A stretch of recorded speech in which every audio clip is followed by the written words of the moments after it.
I'm Tony Richmond. I'm a cinematographer. I'm Bill Bennett. I'm a freelance cinematographer. My name is Robert Binnell. My name is Larry Bridges. I'm Richard Crudo. My name is Denny Claremont. I'm Joe Danton. I'm Fritz Gabriel Bauer. I'm a filmmaker. I'm John Fowler. I'm Robbie Greenberg. I'm a cinematographer. I'm Rob Hummel. My name is Franz Kraus, and I'm managing director at Arnold & Richter. I'm Darren Okada. I'm Daniel Pearl. I'm Stephen Poster. My name is Johannes Steurer. My name is Walter Trauninger, and I'm head of the camera development at ARRI Austria. I'm Michael Sarrazin from New Zealand, sitting here in Leavesden Studios shooting The Prisoner of Azkaban for Warner Brothers. It's the third in the Harry series of Harry Potter. Hey, my name is Michael Ballhaus. We're in the Hamptons. My name is Gabriel Beristain, and I'm a cinematographer. I'm Mexican, British educated, and American improved.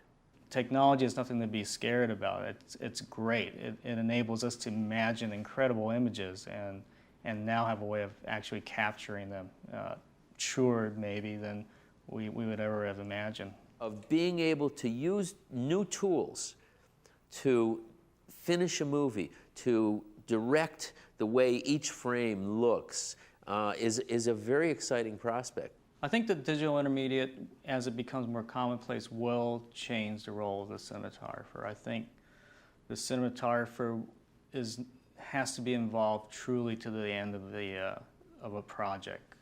Well, the digital age of film for me is a great phrase because it says film, and I believe that film will stay along for a long period of time, but it also embraces digital. Where digital has entered our industry is in the manufacturing processes for the film itself and also for the post-production processes after we photograph. One of the interesting aspects is with digital technologies today, we're able to delve in and mine out even more information that's contained in that film frame than we ever imagined before. Film has much more resolution buried in it than a 1K, a 2K, or a 4K scan. Digital offers a new set and opportunity of manipulating images. Images are scanned into the computer and manipulated digitally and either broadcast on television, possibly digitally projected, or printed back out to film and projected in a conventional manner. You know what's remarkable about the film medium is you can take any one of these cameras in this room and take the latest state-of-the-art motion picture emulsion technology and run that film through one of these cameras, and they take full advantage of all that new technology. That is quite a testimony to the base technology at work there, to the elegance of it, to the simplicity of it, the reliability of it. It also reinforces the idea that film is not dead, and film has a bright future because for the big screen and for archival purposes, for a worldwide universal standard, for all kinds of reasons. Traditionally around the world it makes good pictures, and it's a universal system around the world that we have today and we've had for the last 100 years of a standard way of making a picture that can be shown around the world. And we actually invested more money in creating analog film cameras than we did in developing technologies for the digital capture, and as well the heart of our new coming scanner. Shoot on film, you transfer your information from film to digital. For that you need a decent scanner to scan the information in and get it digitized. Then normally you make all your creative decisions like editing, color timing, special effects in the digital domain. And at the end you use the ARRI laser to bring it back to film for a film master for film release. You allow me the analogy. It's like when those people at the beginning of filmmaking used to hand paint their frames. Each one they used to hand paint it in order to give it a personal look. So by us going into the digital bay, but by us using digital intermediate, we are hand painting our films, and that is going to make our art still to preserve, and it's going to give each one of us a look which is, I think, is very, very important that we preserve. The advantage is that you only have to do your work once.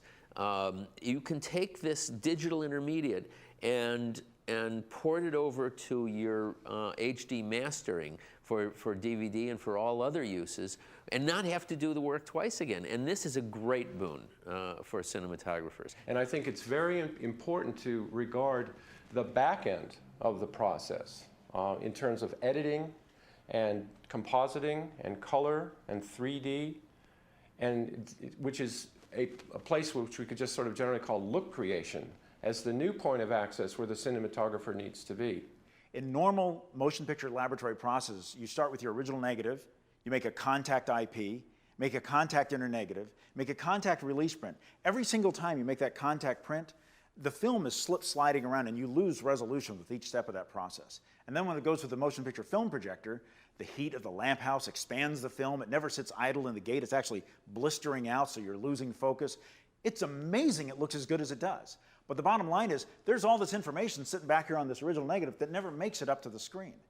So the opinion of most of the studios is that let's scan and get all this information now up to the screen. Why do we want to settle on digital projection that just equals what we have today when it would be so easier if we got this up to the screen? It'll start looking like IMAX. And I'm not exaggerating. So where does a cinematographer or a director benefit of the digital intermediate? Probably the most obvious benefit he receives immediately is the creativity in color timing. It gives opportunities unseen before and not possible in an analog laboratory. In other words, I think cinematography hasn't changed, but it might require a new cinematographer, one who's versed in digital technology and fearless and able to assert the view, the vision as the cinematographer traditionally has done on the set, is also to command the process through the end so that the look creation doesn't escape the cinematographer. If you're intending to finish, as all commercials, music videos are done, and nowadays quite a few features are being done, if you intend to finish digitally, you still need to shoot on film because film captures the most information. It has the most range of tones it can capture, the color rendition that it can capture.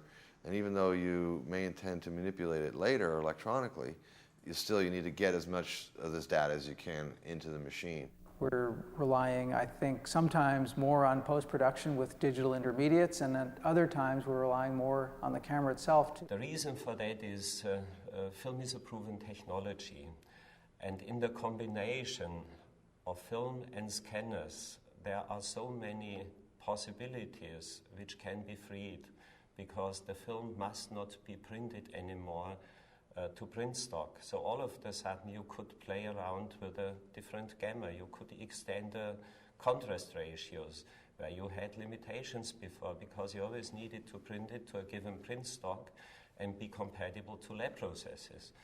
And I do hope, and as far as I do know, the major film manufacturers are working hard in producing film stocks which will be different and will show completely new, revolutionary potentials.